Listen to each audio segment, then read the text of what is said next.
Boa tarde, Bahia! Encontro marcado no ar.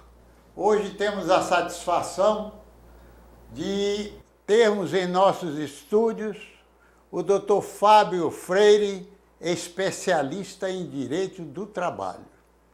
Vocês imaginam o que pode surgir desse nosso bate-papo, porquanto a necessidade de informações que os nossos telespectadores têm. Portanto, aguardem dentro de instantes.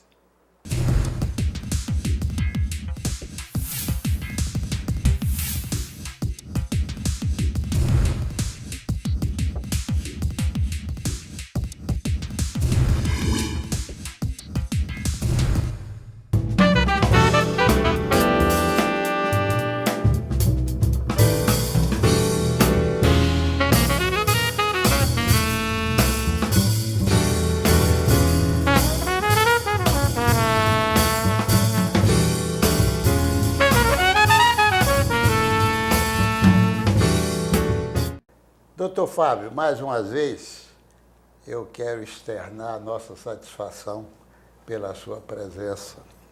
E nós vamos explorar um pouco, dentro dessa sua especialidade tão importante na vida de todos nós, pela multiplicidade de, às vezes, de empregado que às vezes nós temos, e principalmente de doméstica, que hoje está muito em foco.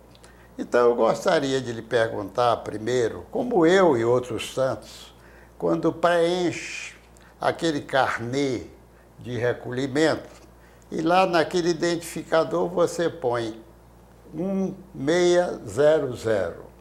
Então, nesse número, o que é que rotula ou como classifica os empregados que estão afeitos ao 1600? Claro.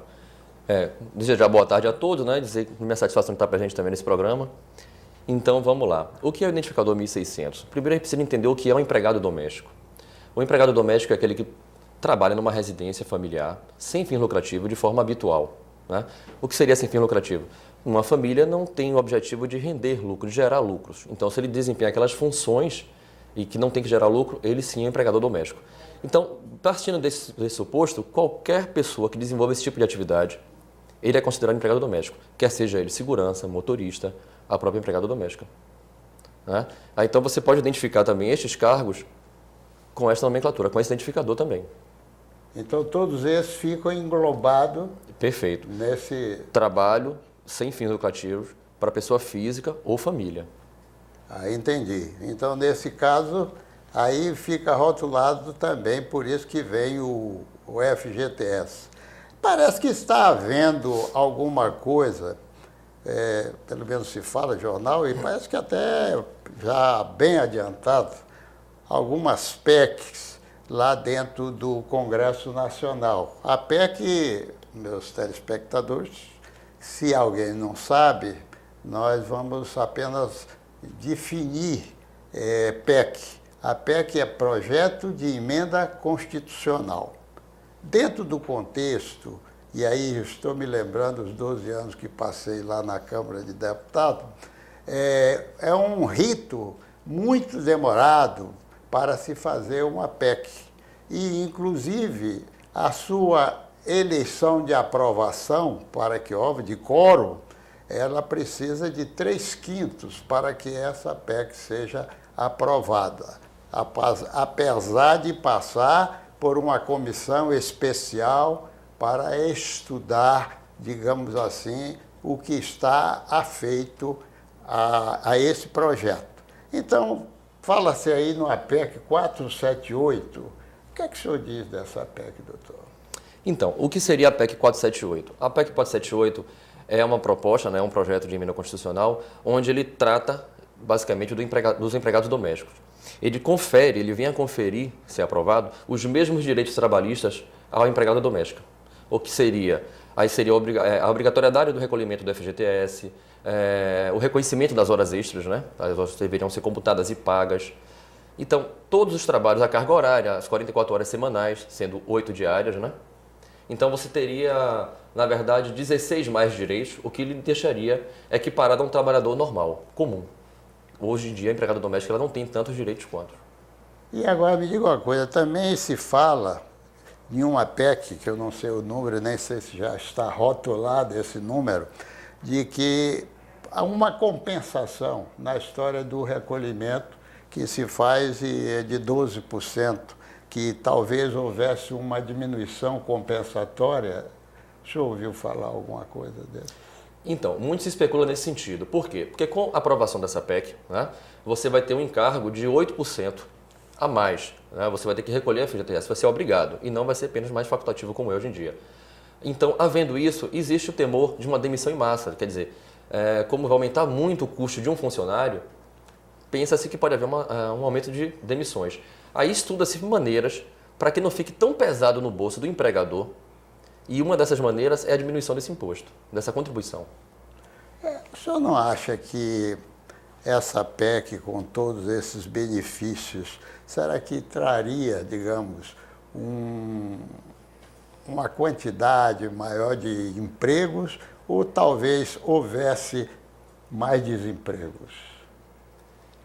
Bom, como toda mudança, né, essa PEC ela vai vir com uma mudança social e como toda mudança ela gera conflito. Eu acho que inicialmente sim vai haver um assentamento da condição de empregado doméstico, provavelmente muitas demissões, mas nada que não com o tempo não seja evoluído, que não vá se evoluindo para que a gente consiga encontrar um meio termo. Porque o que a gente não pode também considerar é que a empregada trabalha meio que na informalidade. Né? Ela tem direito às horas extras, ela é uma funcionária, ela é um ser vivo também. Ela é um funcionário, ela tem os mesmos direitos. Por que não de um trabalhador comum? Tá? Aí, havendo essa igualdade, vai se haver justiça. O senhor acha que com essa acomodação não haveria desemprego, vamos dizer assim, que o patrão, o que é que poderia fazer em um contexto geral, né? Acho que as demissões elas vão ser que meio que no início vão ser forçadas, né? Porque realmente a pessoa não vai ter como arcar com todo esse custo. Mas esse assentamento sim, ele vai ocorrer, vai ter que se pensar numa forma diferente de contratar esses funcionários. Uma forma diferente de se utilizar. Hoje a gente tem um empregado doméstico que, às vezes quando dorme em casa, que você solicita os serviços dela às 10 horas da noite, 11 horas da noite, coisa que com a aprovação dessa PEC vai se tornar muito onerosa, se você imaginar que ela vai ter que direito às horas extras. Então vai ter que ter uma mudança de cultura. E aí realmente vai ter uma empregada doméstica quem pode, quem realmente precisa. Agora, uma coisa, de um modo geral, eu pelo menos nunca fiz isso, aquele direito de você fazer ainda abatimento de alimentação e de moradia, que às vezes moram na casa, hoje mais difícil. É muito difícil hoje você achar empregada que durma no serviço, realmente. É muito difícil. Mas isso ainda fica valendo para você fazer aqueles abatimentos ou não? Veja bem, a alimentação não, você não vai poder fazer. E quanto à moradia, se ela não residir na tua casa, se ela dormir no serviço, não vai poder descontar. Mas se você custear uma moradia para ela em um local que não seja a tua residência, aí sim você pode recolher, você pode fazer essa compensação, mas sempre tudo acordado com a funcionária que você está contratando. Sei. Isso seria fora. Fora. Não na própria residência, não. Na própria residência. Você vai acabar pagando para trabalhar. Ah, entendi. Exatamente. Haveria outra condição que você pudesse incluir para fazer abatimento daquilo que você paga? Então, tem o abatimento da Vale Transporte, né? Tem o abatimento do Vale Transporte. E uma coisa que pouca gente sabe é quanto ao imposto de renda. Se você tem uma empregada doméstica que trabalha em sua casa regularmente, você assina a carteira dela e faz o recolhimento previdenciário, você pode, no final de um ano, abater até pouco mais de R$810, tá? Desse valor, ou seja, 12% de tudo que você pagou à empregada doméstica durante um ano, férias, 13º, tudo que você pagou, você pode tirar 12% e abater o seu imposto de renda, contanto que não ultrapasse o valor de 810 e fração. Entendi. Aliás, essa sua observação, ela é muito profícua porque poucas pessoas conhecem esse abatimento para que fosse ele realizado, não é? Agora, hoje está se falando muito na história da informalidade. E nessa informalidade, o que é que poderia, digamos assim, estar para debate e trazendo, digamos, certamente essa informalidade é um fato que talvez digamos, é a carteira assinada. Não poderá haver um empregado sem que a carteira não seja assinada, né? Então, essa informalidade ela vai deixar praticamente de existir. Perfeito. Ou funciona de uma forma ilícita, vamos dizer assim. Perfeito. A gente precisa saber que mesmo antes da aprovação dessa PEC, né, ela não foi aprovada ainda, mas mesmo hoje em dia, já desde a década de 70, é obrigatória a assinatura da carteira de empregada doméstica. Essa assinatura deve ser feita em até 48 horas do início do trabalho dela. Tá? É obrigatório o pagamento de salário mínimo, é obrigatório a assinatura da carteira e demais benefícios que ela tem. O que acontece quanto à questão da informalidade? A gente tem hoje em dia também a figura da diarista, que não é uma figura regulamentada. Isso é muito importante. Né? Não é regulamentada, porque o que é diarista? Quando é que ela deixa de ser diarista e passa a ser uma empregada doméstica? É quando existe a habitualidade. A gente, para caracterizar um vínculo empregatício, a gente tem que ter habitualidade. Mas o que seria habitualidade? Né? Então, muito se comenta na área jurídica e na legislativa também. Em que sentido? Por exemplo, o TST, ele entende que mais do que 2 dias de trabalhos semanais consecutivos em uma residência passa, sim, a ter o vínculo empregatício. Ela deixa de ser diarista e passa a ser uma empregada doméstica. O TST imagina, então, que mais do que 2 dias. Tá? Por exemplo, no Rio de Janeiro, esse quadro já muda para 3 dias. O Tribunal do Rio de Janeiro imagina que são 3 dias. O TST, que é o Supremo, qualifica em 2. Aqui na Bahia entende-se também que mais do que 2 dias já pode ser considerado. Mas ainda assim, o que seria uma diarista? Você tem uma menina que trabalha em tua casa durante 1 dia apenas. Como é que você pode imaginar o que é uma diarista? Diarista é aquela pessoa que desempenha funções também sem fins lucrativos, a uma pessoa física ou família. Agora ela recebe no dia trabalhado. E ela recebe sempre um pouco a mais do que receberia se ela fosse... A diária dela seria sempre um pouco a mais do que se você fosse ratear o salário mínimo. Porque é um benefício para ela, já que você não faz o recolhimento. Ela recebe aquele valor a mais. Seria uma compensação.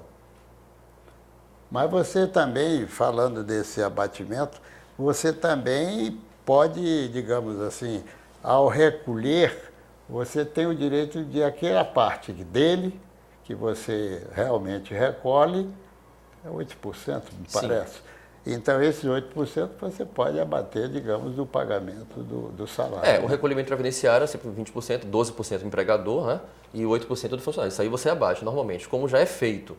Mas não é FGTS. A FGTS vai ter que recolher realmente. Agora, nessa sua colocação, me chamou a atenção alguma coisa. Quer dizer, vindo essa PEC aprovada, certamente vai regularizar essa questão, digamos, de estados para estados, de 2 dias, outro de 3 dias e tal, certamente virá aí a quantidade de dias necessário para que realmente se faça a caracterização da diarista. Então, existem também projetos sendo aprovados para regulamentar a questão da diarista. O Senado recentemente mandou para a Câmara, encaminhou à Câmara, um projeto onde se estabelece 2 dias, como a gente está comentando aqui.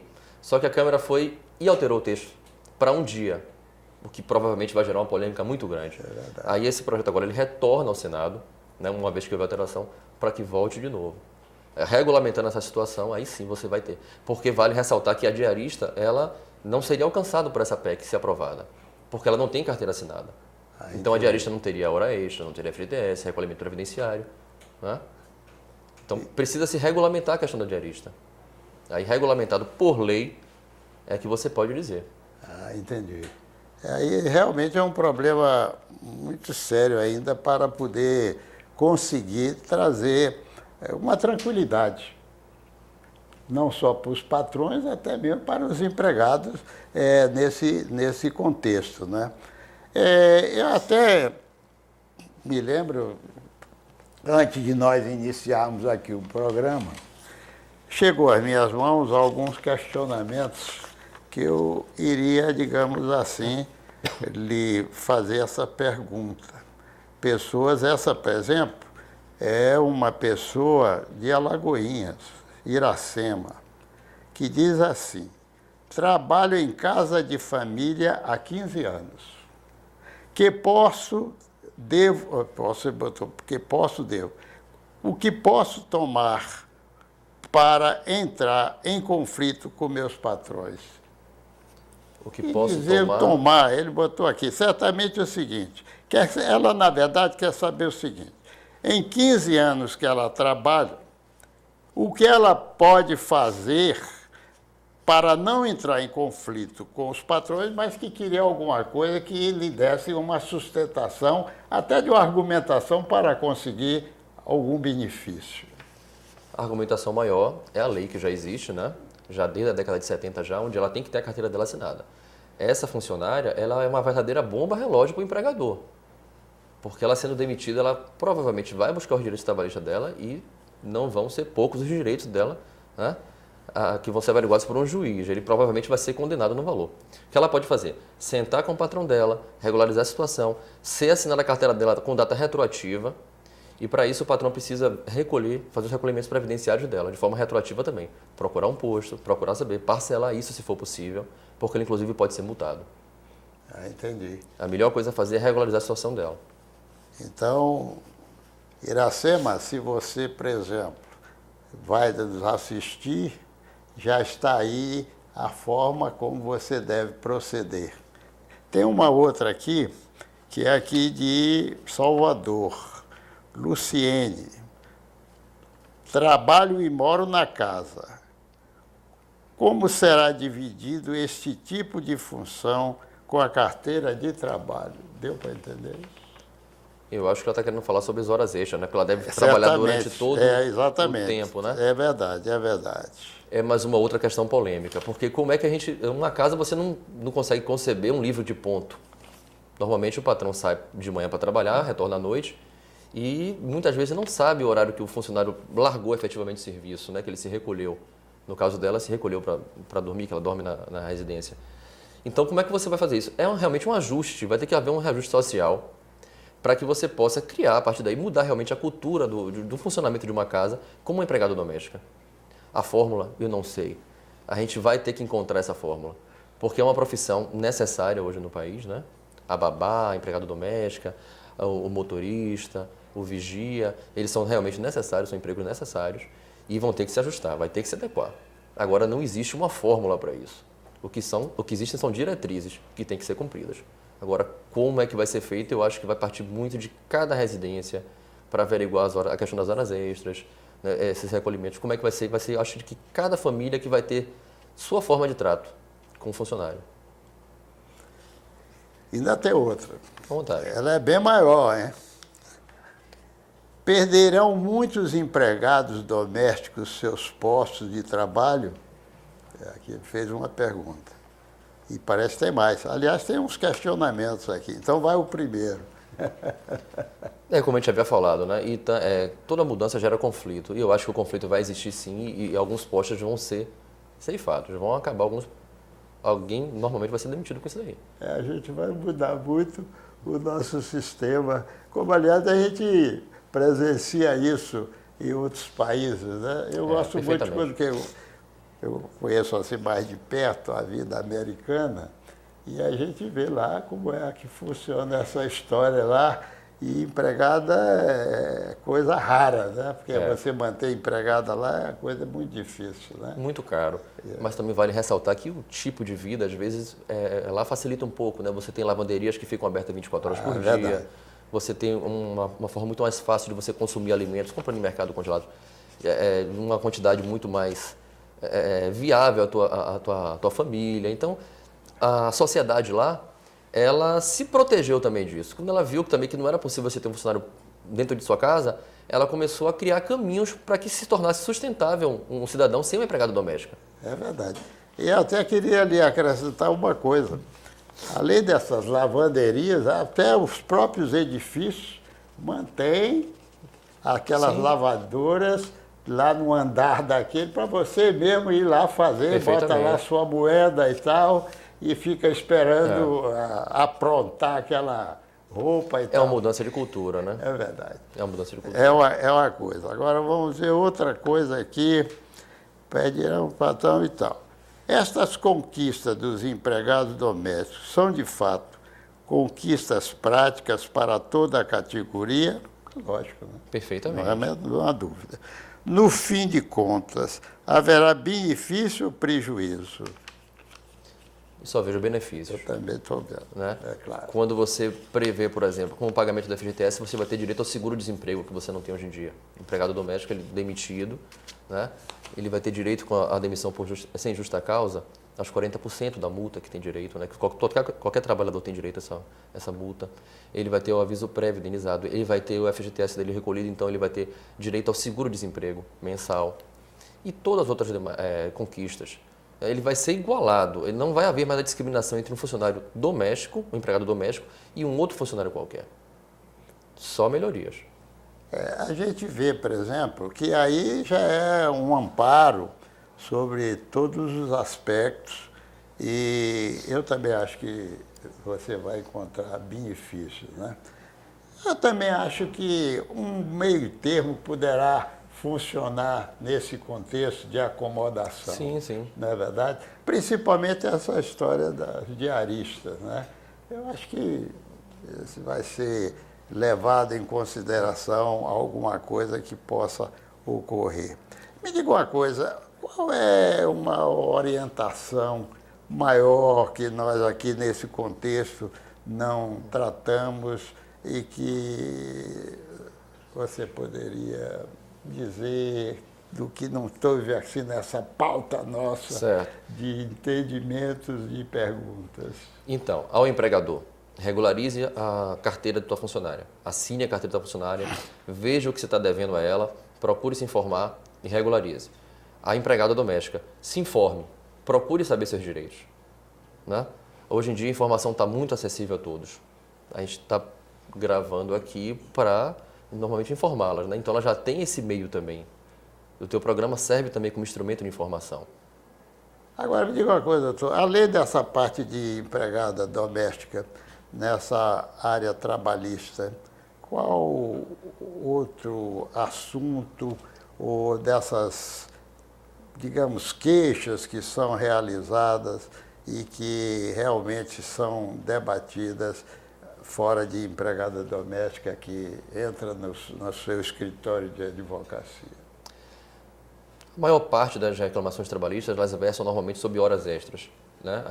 Existe uma grande confusão quanto às horas extras. Existe também a questão da periculosidade, insalubridade, o salário. Às vezes você trabalha numa função e tem um paradigma. O que seria o paradigma? 2 funcionários desempenhando a mesma função, um recebe 2 vezes mais do que o outro. Por que existe essa discriminação? Normalmente existem muitas reclamações trabalhistas nesse sentido, de você se adequar, se ajustar o salário ao outro. Né? As horas extras, como eu já disse, os recolhimentos previdenciários também e do FGTS, que não são feitos normalmente, o que é averiguado depois numa reclamação trabalhista e existe a condenação para que seja feito no momento, são basicamente os maiores problemas hoje que a gente tem na relação de trabalho. Quanto aos recolhimentos, as horas extras trabalhadas, as funções, existem muitos desvios de funções também. O que seria o desvio de função? Ser contratado para ser pintor e estar trabalhando como pedreiro. Entendi. Né? Aí há um desvio de função. Existe acréscimo de salário por conta desse desvio? É o que vai ser visto. Né? Agora, me diga uma coisa, isso foi tocado, mas é considerado um crime quando o patrão recebe, desconta e não recolhe, né? Sim. Ele responde por um processo, né? Assim, esse processo ele vai ser julgado, como se trata de uma relação trabalhista, né? Vai ser averiguado junto à Justiça do Trabalho e ele vai ser multado, sim, com certeza. Tem todo um ônus que ele arca por conta disso. Esse recolhimento, em algum momento, ele vai ter que ser feito por imposição legal ou por vontade dele. Por vontade dele, é como eu recomendo, que ele regularize, ele procure, ele veja se ele pode parcelar, ele regularize a situação da funcionária, ele assine a carteira com data retroativa. Senão, fatalmente, ele vai ser imposto a fazer isso. A justiça vai alcançar ele e vai atrás dos bens dele, se ele não tiver valores para poder pagar, ele vai ser alcançado.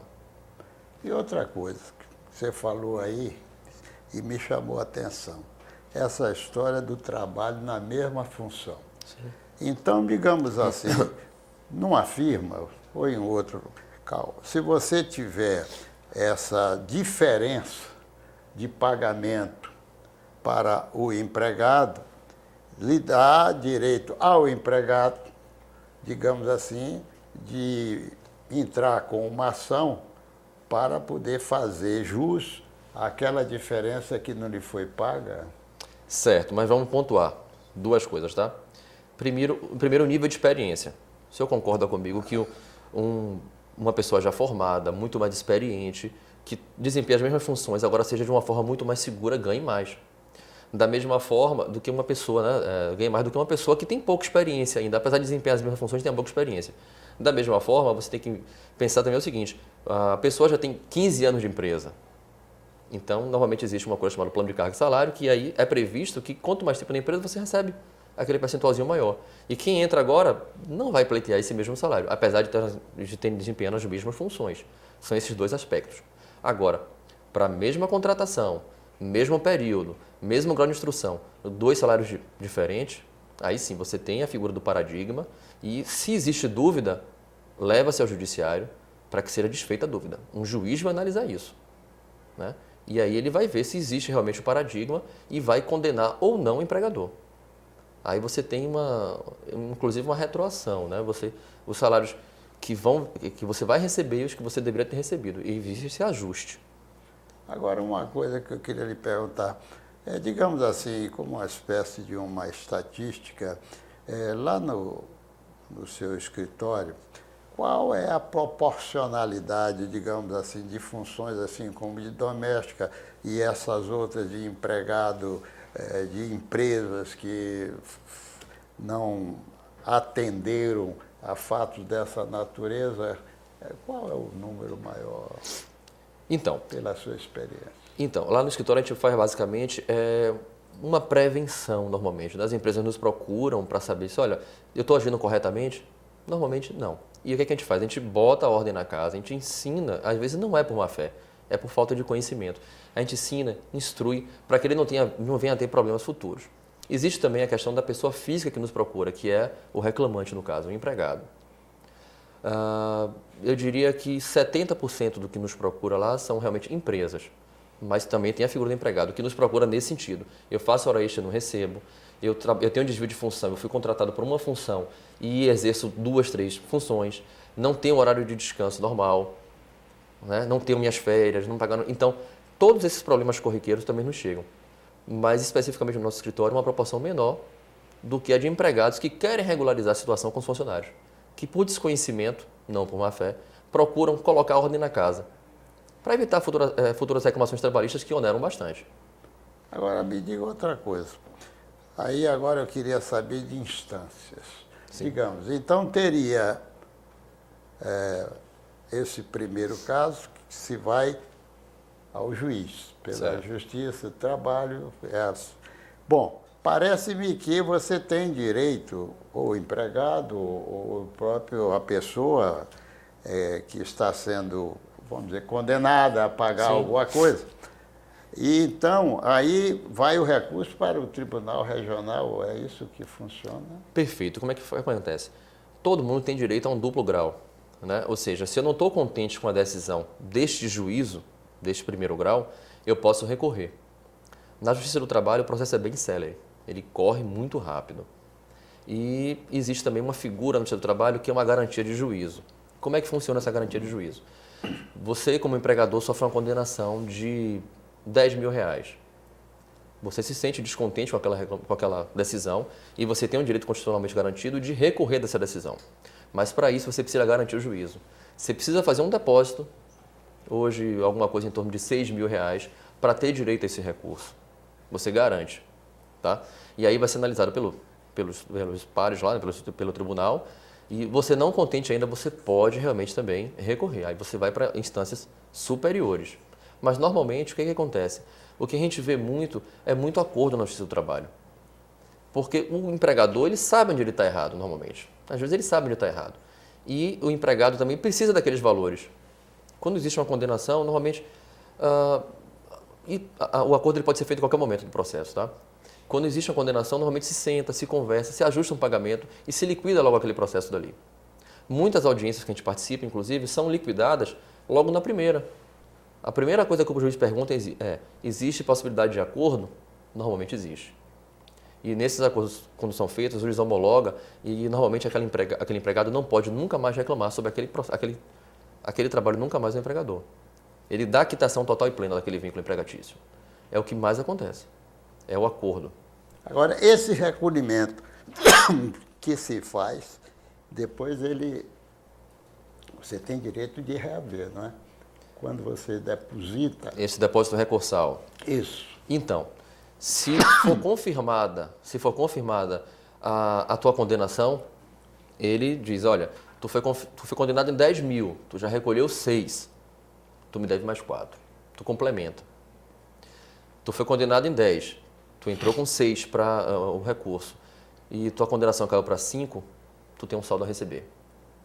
Tá? Esse valor de recurso, ele é muito mais uma garantia ao trabalhador, de que o patrão não vai sumir. Tá?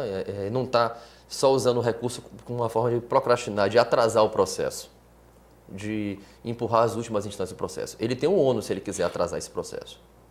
E esse ônus é a garantia do juízo.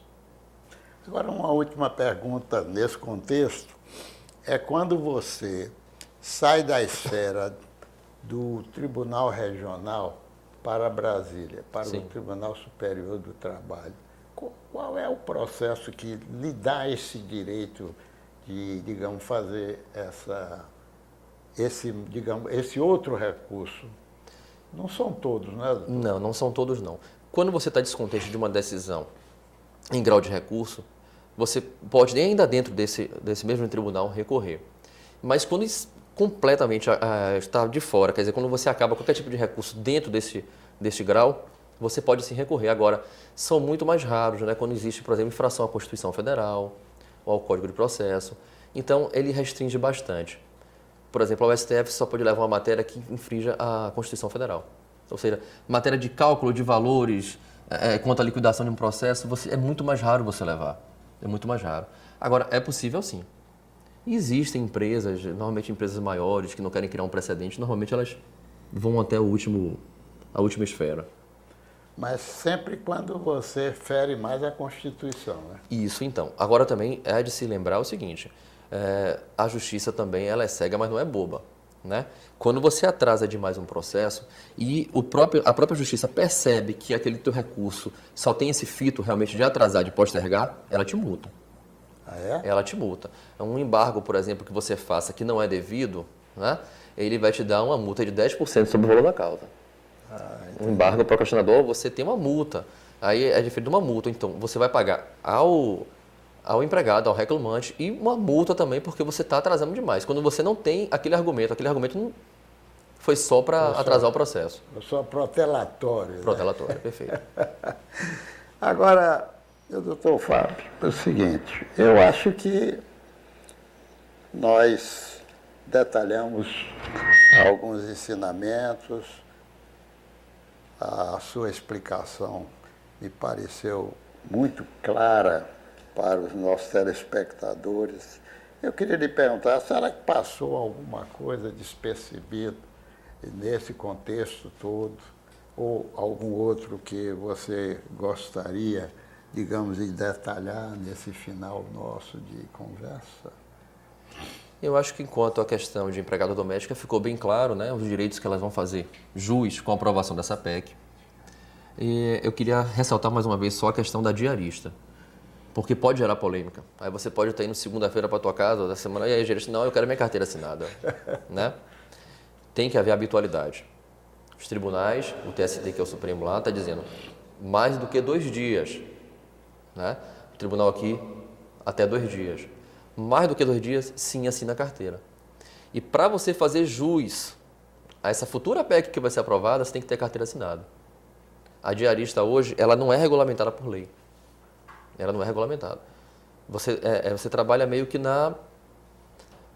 à margem da CLT. À margem da CLT. Certo? Então, é preciso saber, você é diarista, você é empregada doméstica, o que é que você faz numa casa? Às vezes você tem uma casa, uma residência, e no fundo da residência tem um comércio. Você trabalha nesse comércio? Se você trabalha nesse comércio, você não é empregada doméstica. Vale a pena destacar isso, porque muita gente às vezes é explorado. Ele trabalha como empregado doméstica e como funcionário da loja também. E tem esse ônus, né? Quer dizer, o empregador ele se esquece, muitas vezes também por desconhecimento, ele se esquece de fazer os devidos recolhimentos, e hora extra e tudo mais, e tem esse problema. Então, a dica principal é, procure saber seus direitos. E empregador, procure saber também o que é que você tem que fazer para andar legal. Andar legal ninguém te pega. Agora, me surgiu aqui uma pergunta interessante. Então, digamos, eu tenho uma diarista que vai em minha casa, Sim. que faz um trabalho, digamos, durante 2 dias. Eu sou obrigado a assinar a carteira dela. Mais do que 2 dias. Vamos dizer, 3 dias. Certo.